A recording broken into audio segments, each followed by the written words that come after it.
तर राम राम मित्रांनो, आपल्या कालच्या ब्लॉगला तुम्ही बघितलंच. आपण तिथे नाश्ता करायला थांबलो होतो. मग काय तिथनं नाश्ता वगैरे करून मस्त निघालो. चला आता सकाळ झालेली नाही का, एकदम नो टेन्शनमध्ये म्हटलं. असे आपल्याला रात्री 12 वाजता जायचे म्हटलं. तिथं मस्त एकदम निवांत चालू म्हटलं.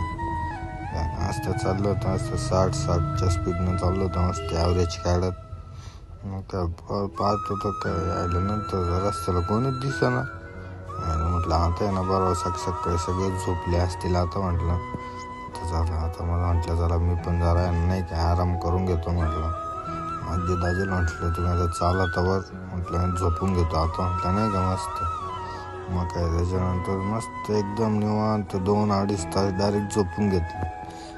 झोपेतून उठल्यानंतर म्हटलं चला आता आहे ना म्हटलं आजी दाजीला विचारलं किती राहील अजून. मला ना 30 किलोमीटर राहिले म्हणे. म्हटलं मग काय बा झोपेतून उठलं आत्ताच डोकं काय म्हटलं विचारून घेऊ नाही काय म्हटलं असतं फ्रेश वाटलदार.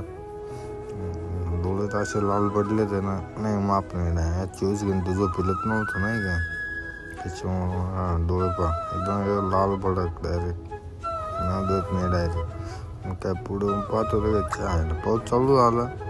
याला पावसाला काय करावं बा, इथून तिथून कुठं लागलं नाही. थोडं राहिलं मग लागलं. त्याच्यासाठी ते डबल कागद जोवर करेल होता डबल खाली करून द्यायची पाळी आहे नाही का. हे काय टमाटा ना गरम नको व्हायला नाही का. फार मध्ये पाऊस पडत होता डायरेक्ट. म्हटलं पाण्याला आहे ना काय करावं, मागची खिडकी उघडी करून दिली तरी मी त्याच्यामुळं पाऊसमध्ये आला नाही काय. मग काय नागपूरला उतरलो. खाली उतरल्यानंतर हा सर्कल तर तुम्ही बघू शकता. जे नागपूर चालते त्यांना माहिती आहे सर्कल कोणतं आहे डायरेक्ट नाही का. आता एकदम मस्त गावता सर्कल इतका मोठा आहे नाही का, म्हणून मी स्पीडवर व्हिडिओचा वाढून घेतला. की त्या सर्कलला टर्न मारायला वेळ लागतो. मग काय तिथून मस्त खाली लागलो आपल्या रिंग रोडला.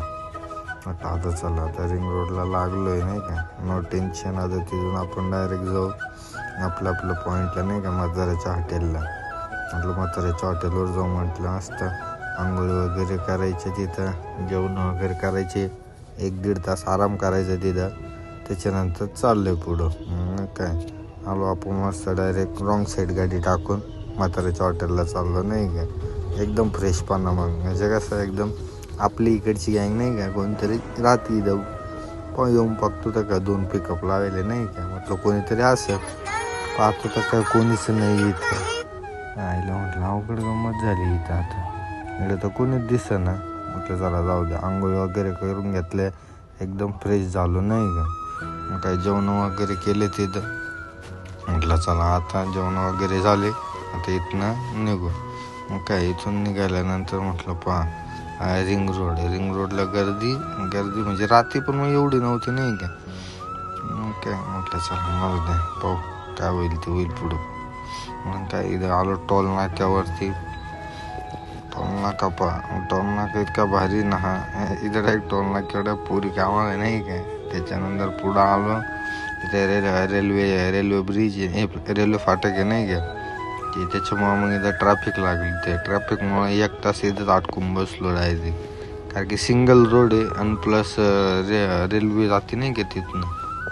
त्याच्यामुळे मग काय गाड्या एवढ्या सहसा निघते नाही. मग काय मग तिथं थांबलो वगैरे. जाऊ द्या मला जाऊ निघायचं तेव्हा.